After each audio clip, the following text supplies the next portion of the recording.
வணக்கம். செய்திகள் வாசிப்பது சரவணா. அரசு மதுபான கடையில் இருந்து கூடுதல் விலைக்கு விற்ற மது பாட்டில்களை வாங்கி சென்ற திமுக பிரமுகர் உட்பட 2 பேர் கைது செய்த காவல்துறையினர்.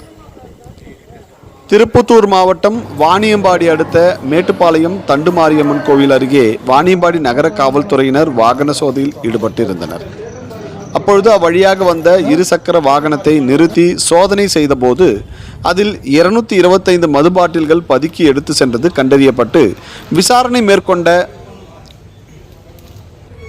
மேற்கொண்ட போது அந்த இருசக்கர வாகனத்தில் மது பாட்டில்களை எடுத்து சென்ற நபர் மேட்டுப்பாளையம் பகுதியை சேர்ந்த அருண் என்பதும் மது பாட்டில்களை பதுக்கி வைத்து கூடுதல் விலைக்கு விற்பதாக எடுத்து சென்றது தெரியவந்தது.